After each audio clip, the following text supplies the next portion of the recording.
Be the biggest racing fan you can be with Verizon Championship Racing at the track and on your phone. From nationwide and IndyCar driver meet and greets to exclusive peeks inside the Penske garage right on your VCAS phone. We're your hard card to racing nirvana, only from the network with the most 3G coverage, Verizon.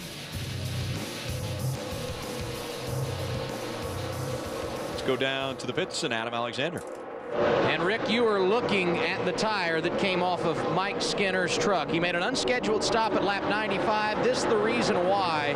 And when you look at the tire, very, very fortunate that he didn't have a bigger issue than just having to make an unscheduled stop. I've not seen one come off a truck that looks like this in quite some time, maybe ever.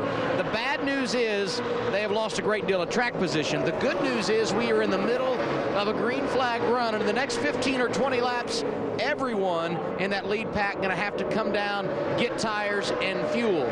So it could cycle through and they could be okay. But for now, Skinner has a good day that has gone for naught. He's currently scored back in the 7th position. Not bad when you consider what's happened. Check out the battle for third. Those Billy Blue trucks going side by side. Phil, Mike Skinner now just rides around and prays there's not a caution. If the caution doesn't fly and these other trucks have to come to pit road, it'll swing from a huge disadvantage into an advantage for him. He will be making good time on these new tires while these other guys are sliding around on Oglan's. So if the caution doesn't fly, watch for Skinner to resurface in the top 5. We saw a battle there between Steve Wallace and his teammate Eric Almirola. There's the difference between 1 and 2. Kevin Harvick in front of Kyle Busch. Then a ways back from Kyle Busch to Steve Wallace. Kyle Busch running second. He's just about 2.5 seconds behind Kevin Harvick. All these guys banking on another caution flag, another pit stop. They certainly don't want to do it under green like Adam was talking about, but we're getting within 15 or 20 laps of doing that. There's Matt Crafton. He made repairs. He's back on the racetrack running in the 28th position right now. Yeah, Matt Crafton has completed 67 laps. I want you to take a look at Taylor Malsom right here. He's moved his way all the way up to the 7th position. Remember, he just got the lucky dog just a few minutes ago, right? Well, he pitted on lap number 78. I think he put tires on then.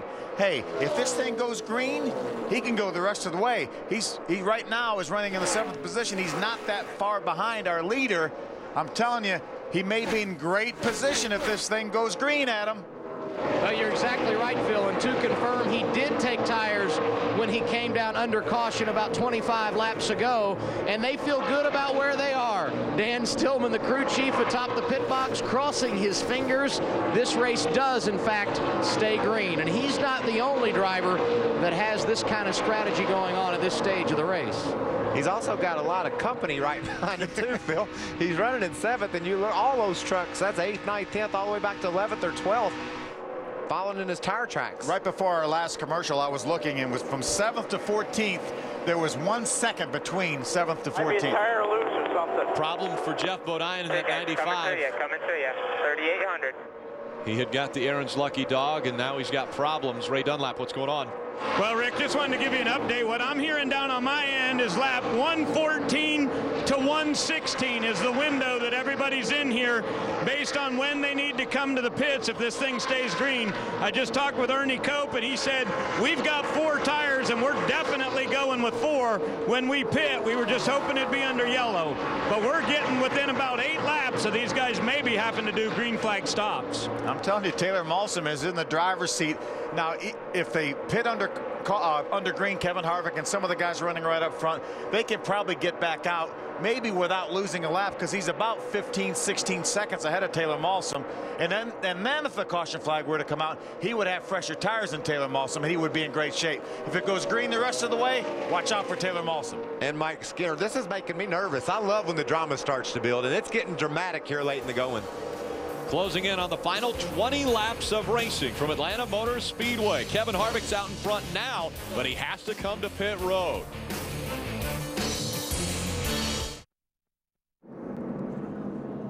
Welcome back. The 07 of Donnie Leah has brought out our 6th caution of the day. We were expecting green flag pit stops. They're not going to happen now. We'll see a bunch of trucks dive onto pit road when they open pit road here in just a moment. And what a huge break for all those guys up front. Kevin Harvick, Kyle Busch, Steve Wallace, Eric Almirola, top out it. Everybody that had to make another pit stop. This is an incredible break. Horrible for Mike Skinner. He was hoping that everyone would make a green flag pit stop. And I'm telling you, Taylor Malsom and David Starr were the two guys that were in the driver's seat if this thing went green the rest of the way. Let's take a look here. This is coming off turn number 4. Look at the right of your screen, way up. Right there, that's him right there. Let's see if he makes, he may not make any contact, but the tire was down. That's why he's up there, is because he had a flat tire, and he didn't hit the wall, I don't believe, but very close. If I don't think he hit the wall, he did a nice job avoiding the wall, but NASCAR saw some debris on the racetrack and threw the caution flag. Jeff Bodine also saw the 95 have some problems. At least they thought he was smelling some oil as well on that truck, so they brought it in and behind the wall. Now Kevin Harvick is going to lead the field down onto the apron and onto pit road for the final stops here at Atlanta Motor Speedway. Adam? Jeff Hensley is the crew chief for Timothy Peters, who enters pit road in the 6th position. Jeff told me yesterday our pit crew performing like what you would expect a Sprint Cup team to do. They could get him some positions here. Peters, bottom of your screen, going to get 4 tires. These are scuffed, about 5 laps on them under green. They will fuel it. No changes to the chassis, Ray.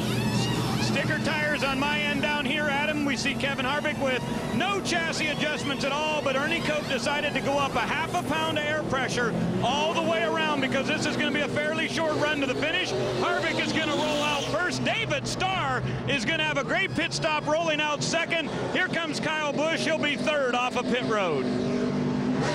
I think David Starr was in a situation where he didn't have any tires left, so he probably just dumped enough fuel in to give him a little cushion in case we had some green-white checkers. I think that was a break, a bit of a break for Mike Skinner, because all the lead lap trucks, I believe, came to pit road. Mike Skinner now becomes wave around eligible. He might be able to get back on the lead lap. What'd you see with the 81? Just a little gas down there, Adam? Yeah, they were not going to come at all, and then they realized even if we come for fuel, it's not going to hurt our track position much with all these other drivers pitting, so they came down, topped off the fuel tank. David Starr on much older tires, but he does have some track position as we get set for the final 15 laps. Well, he's going to be no match for those trucks with new tires, though, is he, Mikey?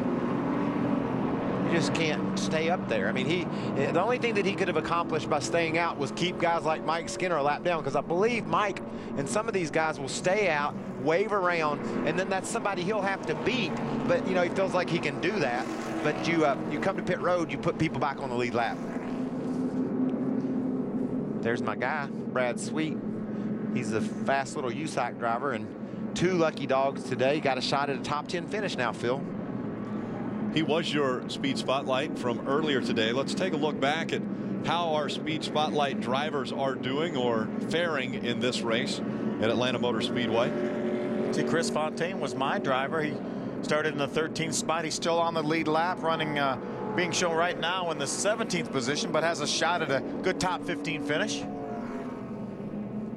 Steve Wallace. Steve Wallace has been the star of the spotlight trucks. He's been in the top 5 all day long. Currently riding along just outside the top 5 and 7th. Only 24 drivers have ever finished in the top 5 in their Camping World Truck Series debut, and he has been running in the top 5 all day long. So there's a potential for a 25th driver to add their name to that list, right?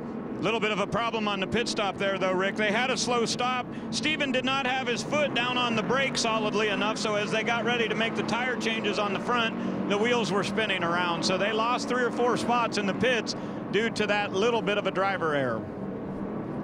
Steven has a string of 5 top 10 finishes in a row in the Nationwide Series.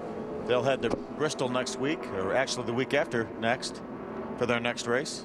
Everybody gets the weekend off next week. And back in action. The trucks won't be back until Martinsville. That's 21 days from today.